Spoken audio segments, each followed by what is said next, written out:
কি হবে কিয়ামতের দিন হিন্দুদের সাথে? শুনলে আপনার শরীরের পশম দাঁড়িয়ে যাবে। তো কিয়ামতের দিন হিন্দুদের কি হবে এবং কিভাবে তাদের হিসাব নিকাশের দিন শুরু হবে, সম্পূর্ণ বিষয়গুলো জানার জন্য ভিডিওটি শেষ পর্যন্ত মনোযোগ দিয়ে দেখুন, যেন এটি গুরুত্বপূর্ণ অংশ বাদ না যায়। প্রিয় বন্ধুরা, যখন কিয়ামতের সব ছোট ও বড় নিদর্শনগুলো পূর্ণ হয়ে যাবে, তখন কিয়ামত শুরু হবে।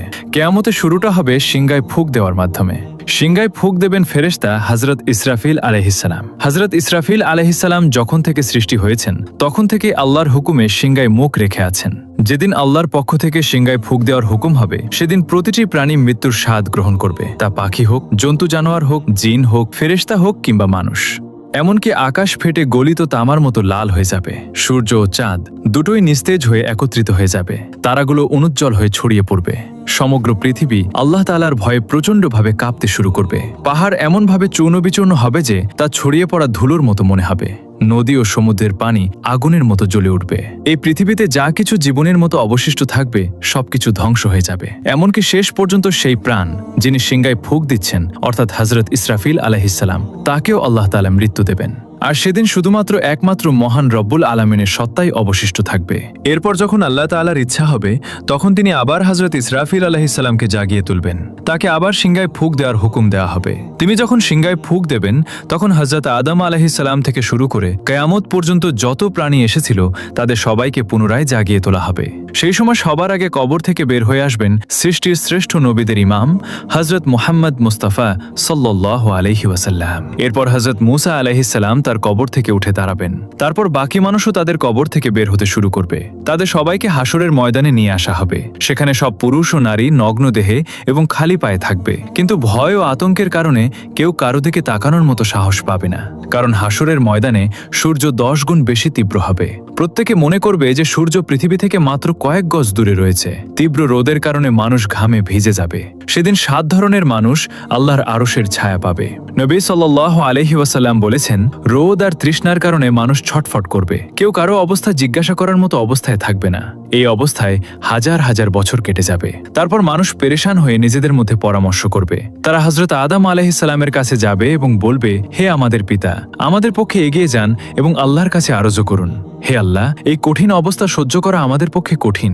আমাদের হিসাব নিয়ে নিন, যাতে আমরা জানতে পারি আমাদের গন্তব্য কোথায়। এই কষ্ট আমাদের সহ্যের বাইরে। কিন্তু হযরত আদম আলাইহিসসালাম তখন বলবেন, না, আমি একটি ভুল করে ফল খেয়েছিলাম, আর সেই ভুলের জন্য 300 বছর কেঁদে কেঁদে ক্ষমা প্রার্থনা করেছিলাম।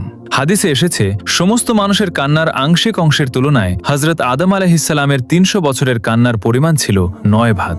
এত কান্নার পরও আল্লাহ তাআলা তার তওবা কবুল করেছিলেন। এরপর তিনি বায়তুল্লাহ শরীফ নির্মাণ করেন এবং 30 বার হজ করেন পায়ে হেঁটে। কিন্তু কিয়ামতের দিন তিনি তবুও বলবেন, না, আমি আল্লাহর সামনে যেতে লজ্জাবোধ করছি। চিন্তা করুন, হযরত আদম আলাইহিসসালামের তওবা কবুল হয়ে গেছে, তবুও তিনি এমন বলছেন। তাহলে আমরা যদি আমাদের গুনাহ নিয়ে তওবা না করে মারা যাই, কিয়ামতের দিন আল্লাহর সামনে দাঁড়ানো আমাদের জন্য কতটা কঠিন হবে। এরপর হযরত আদম আলাইহিসসালাম সবাইকে বলবেন, তোমরা হযরত নূহ আলাইহিসসালামের কাছে যাও। তখন সমস্ত মানবজাতি হযরত নূহ আলাইহিসসালামকে খুঁজতে শুরু করবে। যখন তাকে পাওয়া যাবে, তখন মানুষ তার কাছে আরজ করবে, হে দ্বিতীয় আদম, আমাদের জন্য আল্লাহর কাছে সুপারিশ করুন এবং আমাদের তার সামনে পেশ করুন। কিন্তু হযরত নূহ আলাইহিসসালাম বলবেন, না, আমি আমার ছেলের জন্য দোয়া করেছিলাম, আর আল্লাহ তাআলা বলেছিলেন, হে নূহ, এমন দোয়া করো না। আমি সেই হুকুমের ভয়ে ভীত। আমি কেন সেই দোয়া করেছিলাম, এটা ভেবে আমি তখনই আল্লাহর কাছে ক্ষমা চেয়েছিলাম। তাই আমি আল্লাহর সামনে পেশ হতে পারবো না। হযরত নূহ আলাইহিসসালামের আসল নাম ছিল আব্দুল গাফফার। কিন্তু তিনি সেই দোয়া করতে গিয়ে এত কাঁদতেন যে তার নাম হয়ে যায় নূহ, যার অর্থ ক্রন্দনকারী। এত কান্নার পরও কিয়ামতের দিন আল্লাহর সামনে যেতে তিনি ভয় পাবেন। তাহলে আমাদের কথা একবার চিন্তা করুন। আমরা যারা গুনাহের জন্য কাঁদি না, বরং গুনাহ করে খুশি হয়ে অন্যদের কাছে তা প্রকাশ করি, কিয়ামতের দিন আমরা কিভাবে আল্লাহর সামনে দাঁড়াবো, একবার ভেবে দেখুন। এরপর হযরত নূহ আলাইহিসসালাম বলবেন, তোমরা হযরত ইব্রাহিম আলাইহিসসালামের কাছে যাও। তখন সমস্ত মানবজাতি হযরত ইব্রাহিম আলাইহিসসালামকে খুঁজে তার কাছে অরজ করবে, হে আল্লাহর খলিল, আমাদের আল্লাহর সামনে পেশ করুন। কিন্তু তিনি বলবেন, না, আজ আমি আল্লাহর কাছে যেতে ভয় পাচ্ছি, কারণ আমার জীবনে 3টি ঘটনা ঘটেছিল যা মাসলেহাতের জন্য হলেও সত্যের বিপরীত ছিল। প্রথম ঘটনা হলো, তার কম তাকে কোথাও নিয়ে যেতে চেয়েছিল, কিন্তু তিনি বলেছিলেন, আমি অসুস্থ। আসলে তাদের সাথে যাওয়া তার কাছে আধ্যাত্মিক অসুস্থতার মতো ছিল, তাই তিনি তাদের কাছে অজুহাত দেখিয়েছিলেন। কোরআনে আল্লাহ বলেছেন, তিনি বলেছিলেন আমি অসুস্থ। এখানে তিনি অসুস্থতার অজুহাত দেখিয়েছিলেন, যা সত্যের বিপরীত ছিল। তাই তিনি বলবেন আমি আল্লাহর সামনে যেতে লজ্জাবোধ করছি। দ্বিতীয় ঘটনা ছিল তিনি তার স্ত্রী হযরত সারা রাদিয়াল্লাহু আনহাকে নিয়ে মিশরের দিকে যাচ্ছিলেন। সেখানে এক জালেম বাদশাহ ছিল। সে তার সৈন্যদের বলেছিল, যেখানে কোনো সুন্দরী নারী দেখবে তাকে ধরে আমার কাছে নিয়ে এসো। আল্লাহ তাআলা হযরত সারাকে অপূর্ব সৌন্দর্য দিয়েছিলেন, তাই সৈন্যরা তাকে ধরে নিয়ে যায়। সেই বাদশার নিয়ম ছিল যদি কোনো নারীর স্বামী থাকে তাকে হত্যা করা হতো, কিন্তু যদি ভাই বা বাবা থাকতো তাকে হত্যা করা হতো না, তবে অন্যায় করা হতো। হযরত ইব্রাহিম আলাইহিস সালামের কাছে যখন জিজ্ঞাসা করা হলো তুমি এই নারীর কে হও, তখন তিনি নিজের জীবন বাঁচাতে বললেন এ আমার বোন।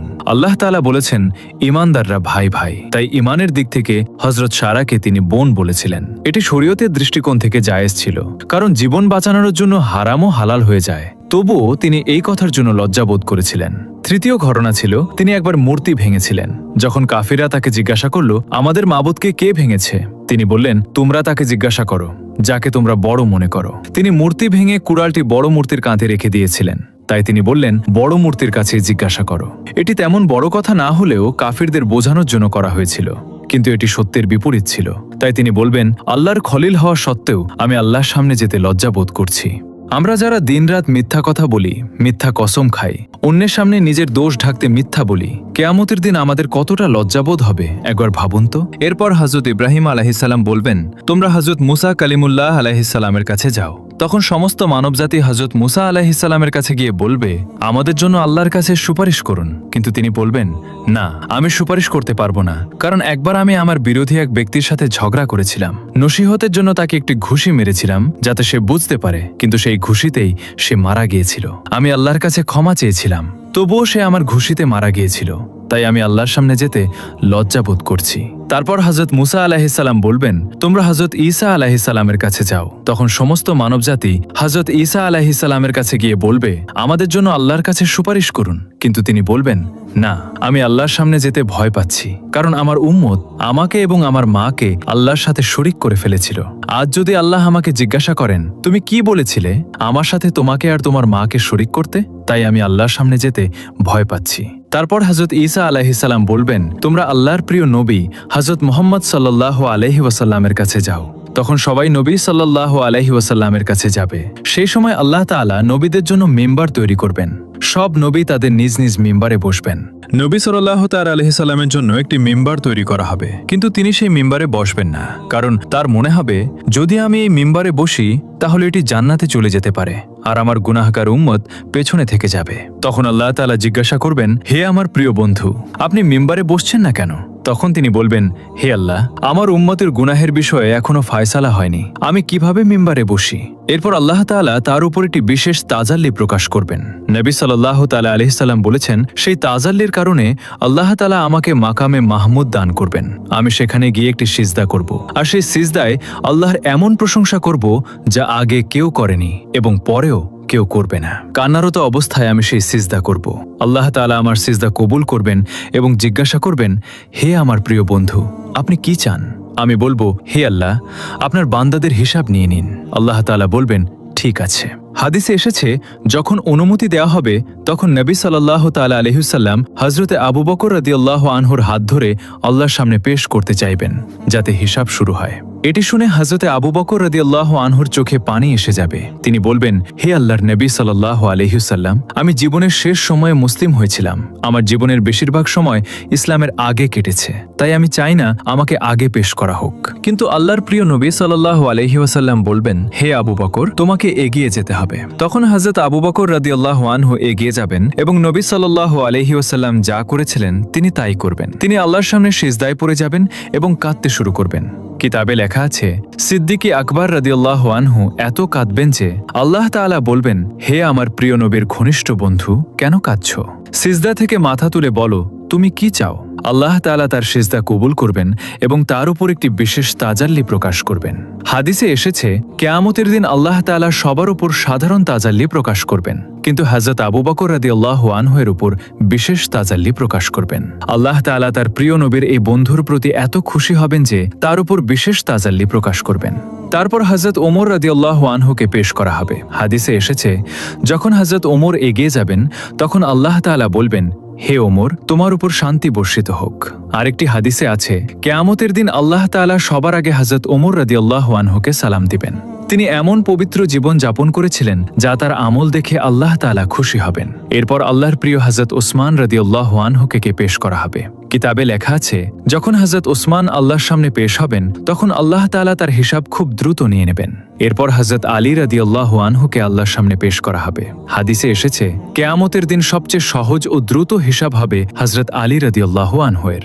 যখন নবী সাল্লাল্লাহু আলাইহি ওয়াসাল্লামের 4 জন প্রিয় সাহাবী পেশ হয়ে যাবেন, তখন আল্লাহ তাআলার জালাল জামালে রূপান্তরিত হবে। তিনি বলবেন, আজ আমার নেক বান্দাদের আলাদা করো। তখন কাফের ও মুশরিকদের একদিকে এবং নেক বান্দাদের আরেক দিকে আলাদা করা হবে। এরপর সবার আমলের হিসাব নেওয়া হবে। তারপর আল্লাহ তাআলা বলবেন, জাহান্নামের উপর দিয়ে পুলসিরাত পার হয়ে নেক লোকেরা জান্নাতে যাও। যখন মুমিন বান্দারা পুলসিরাত পার হতে শুরু করবেন, তখন কিছু মুমিন এমন হবেন যারা বিদ্যুতের গতিতে পার হয়ে যাবেন। কেউ বাতাসের গতিতে, কেউ ঘোড়ার গতিতে, কেউ দৌড়ানো মানুষের গতিতে, কেউ হাঁটার গতিতে, আর কেউ হামাগুড়ি দিয়ে পার হবেন। যারা পুলসিরাত পার হয়ে যাবেন, আল্লাহ তাআলা তাদের জান্নাত দান করবেন। যখন তারা পুলসিরাত পার হয়ে যাবেন, তখন নবী করিম সাল্লাল্লাহু আলাইহি ওয়াসাল্লাম মনে করবেন, আমার উম্মতের সবাই আমার সাথে এসে গেছে এবং জাহান্নাম থেকে মুক্ত হয়েছে। তিনি তাদের নিয়ে জান্নাতে প্রবেশ করবেন। কিন্তু যে মুসলিমরা পুলসিরাত পার হতে গিয়ে জাহান্নামে পড়ে যাবেন, তাদের শাস্তি হবে। প্রিয় দর্শক, কিয়ামতের দিনের এই ভয়াবহ দৃশ্য আমাদের জন্য সতর্ক বার্তা। আজ আমরা যে গুনাহকে গুনাহ বলে মনে করি না, সেই গুনাহ নিয়ে যদি মৃত্যুবরণ করি, তবে কিয়ামতের দিন আল্লাহর সামনে দাঁড়ানো আমাদের জন্য কত কঠিন হবে। তাই আসুন আজই তওবা করি, নেক আমলে ফিরে আসি এবং আমাদের আমলনামা সুন্দর করার চেষ্টা করি। প্রিয় বন্ধুরা, ভিডিওটি যদি আপনাদের কাছে ভালো লাগে ও উপকারী মনে হয়, তাহলে ভিডিওতে লাইক দিন আর শেয়ার করে বিষয়টি সবাইকে জানার সুযোগ করে দিন। আর অবশ্যই চ্যানেলটি সাবস্ক্রাইব করুন। এই ভিডিও সম্পর্কে আপনার যে কোনো মতামত জানাতে অবশ্যই কমেন্ট করুন। আল্লাহ হাফেজ।